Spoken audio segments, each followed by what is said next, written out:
തിരുവനന്തപുരം വിളപ്പിൽശാല സാമൂഹികാരോഗ്യ കേന്ദ്രത്തിലെ ചികിത്സാ നിഷേധത്തിൽ പ്രതിഷേധം ഘടിപ്പിക്കാനാണ് പ്രതിപക്ഷത്തിന്റെ തീരുമാനം.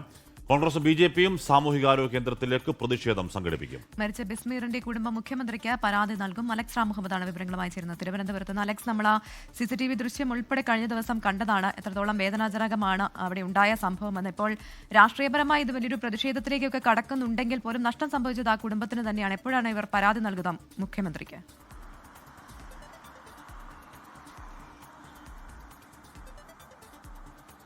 ഒരുപക്ഷെ ഇന്ന് പരാതി നൽകിയേക്കും എന്നുള്ളതാണ് ലഭിക്കുന്ന വിവരം.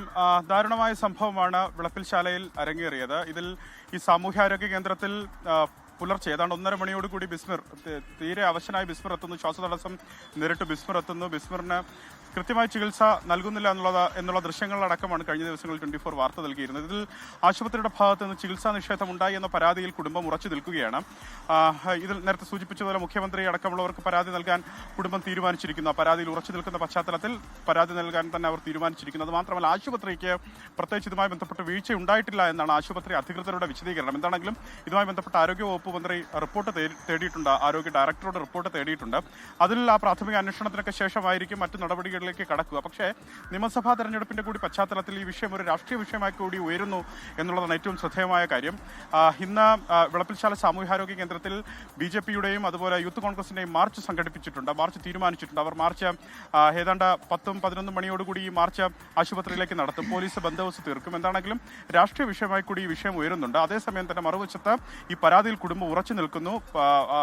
അതുമായി ബന്ധപ്പെട്ട അന്വേഷണം ആരോഗ്യ വകുപ്പിന്റെ ഭാഗത്തുനിന്ന് പുരോഗമിക്കുകയും ചെയ്യുന്നു. ഹാഷ്മി, പ്രവിത.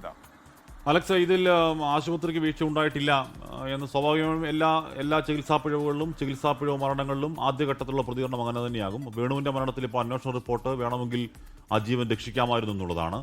ഇവിടെ നമ്മൾ വളരെ എവിഡൻ്റായി CCTVയിൽ കാണുകയാണ്. ഒരു മനുഷ്യൻ, അദ്ദേഹത്തിൻ്റെ ഭാര്യ, അലക്സ്, അദ്ദേഹത്തിൻ്റെ ഭാര്യയാണ് 1 മണിക്ക് ഭർത്താവിനെ വേറെ ആരും സഹായത്തിന് വിളിച്ച് സമയം കളയാതെ സ്കൂട്ടറിലെത്തി കൊണ്ടുവരുന്നത്. അവിടെ ഇരിക്കുന്നതും 1 അല്ല 3 ഗ്രില്ലിട്ട് പട്ടി കയറുന്നില്ലെന്ന് അടച്ചിട്ടു എന്നൊക്കെയാണ് അവർ ഇന്നലെ നമ്മുടെ എൻകൗണ്ടർ ചർച്ചയിൽ പറഞ്ഞത്. അപ്പോൾ എങ്ങനെയാണിത് അവിടെ ചികിത്സാ നിഷേധം ഉണ്ടായിട്ടില്ല എന്നും ഒരു പിഴവുമില്ല എന്ന് എങ്ങനെയാണ് പറയാൻ പറ്റുക പകൽ പോലെ ദൃശ്യങ്ങൾ പുറത്തു വയ്ക്കുമ്പോൾ?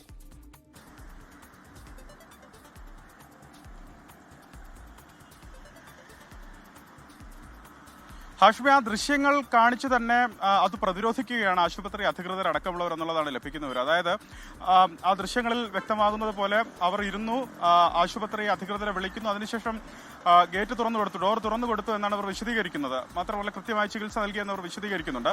പക്ഷെ അങ്ങനെ അല്ല എന്നുള്ളത് ആ ദൃശ്യങ്ങളിലുണ്ട്. അദ്ദേഹം ബിസ്മിർ വെപ്രാളപ്പെട്ട് നിലവിളിക്കുന്നതും തനിക്ക് 2 മക്കളാണ് ഉള്ളത് എന്നൊക്കെ പറയുന്നതുമൊക്കെ ഉണ്ട്, ആ ദൃശ്യങ്ങളിലുണ്ട്. അദ്ദേഹത്തിന്റെ അവസ്ഥ, അദ്ദേഹത്തിന്റെ ദാരുണമായ അവസ്ഥ വെളിവാക്കുന്നതാണ് പുറത്തു വന്ന CCTV ദൃശ്യങ്ങൾ. പക്ഷെ അതിനെ ഇങ്ങനെ പ്രതിരോധിക്കുന്നത് ഏത് വിധത്തിൽ നിലനിൽക്കും എന്നുള്ളത് കണ്ടറിയണം. അത് അന്വേഷണത്തിന് ശേഷം മാത്രമേ അതിന്റെ കൃത്യമായ വിവരം നമുക്ക് പറയാൻ സാധിക്കുകയുള്ളൂ. അഡീഷണൽ DMയുടെ നേതൃത്വത്തിലാണ് ഈ അന്വേഷണം നടക്കുന്നതെന്നാണ് മനസ്സിലാക്കുന്നത്. ഇതുമായി ബന്ധപ്പെട്ട് കുടുംബത്തിന്റെയും ഒപ്പം ആശുപത്രിയിൽ ഉണ്ടായിരുന്ന ജീവനക്കാരുടെയും മൊഴിയടക്കം അദ്ദേഹം കേൾക്കുമെന്നാണ് മനസ്സിലാക്കുന്നത്. ഈ സ്ഥലം MLA IB സതീഷ് അടക്കം കഴിഞ്ഞ ദിവസം പറഞ്ഞത് ഇതിൽ കൃത്യമായ ഒരു അന്വേഷണം നടക്കട്ടെ, ആ അന്വേഷണം നടത്തിയതിനു ശേഷം അതിൽ കുറ്റക്കാരുണ്ടെങ്കിൽ കർശനമായ നടപടി സ്വീകരിക്കും എന്നുള്ളതാണ്. പക്ഷേ എന്തൊക്കെ നടപടി സ്വീകരിക്കുമെന്ന് പറഞ്ഞാലും അന്വേഷണം നടക്കുമെന്ന് പറഞ്ഞാലും നഷ്ടപ്പെട്ടത് ആ കുടുംബത്തിനാണ്. 2 മക്കൾക്ക് പിതാവിനെ നഷ്ടപ്പെട്ടു. ആ കുടുംബത്തെ നോക്കിയിരുന്ന അദ്ദേഹം ഈ ഫുഡ് ഡെലിവറി അടക്കം നടത്തിയാണ് ആ കുടുംബത്തെ നോക്കിയിരുന്നത് എന്നുള്ളതാണ് നമുക്ക് ലഭിച്ച വിവരം. അത്തരത്തിൽ ആ ഭാര്യ വന്ന് നിലവിളിക്കുന്നത്, ഭാര്യ ഒട്ടും സമയം കളയരുതല്ലോ എന്ന് കരുതിയാണ് ഇരുചക്ര വാഹനത്തിൽ ഭർത്താവിനെ അവിടേക്ക് എത്തിക്കുന്നത്. അവർ കിടന്ന് നിലവിളിക്കുന്നതും അങ്ങോട്ടും ഇങ്ങോട്ടും വെപ്രാളപ്പെട്ട ഭാര്യയും ഓടുന്നത് ആ ദൃശ്യങ്ങളിലുണ്ട്. എന്താണെങ്കിലും അന്വേഷണം പുരോഗമിക്കണം. അത് ദാരുണമായ സംഭവമാണ് തിരുവനന്തപുരം വിളപ്പിൽശാല സാമൂഹ്യാരോഗ്യ കേന്ദ്രത്തിൽ ഇറങ്ങേറിയത്. ഹാഷ്മി, ഓക്കെ. അപ്പോൾ അതാണ് 5 വയസ്സും 11 വയസ്സുള്ള 2 കുട്ടികളാണ് ബിസ്മിറിനുള്ളത്.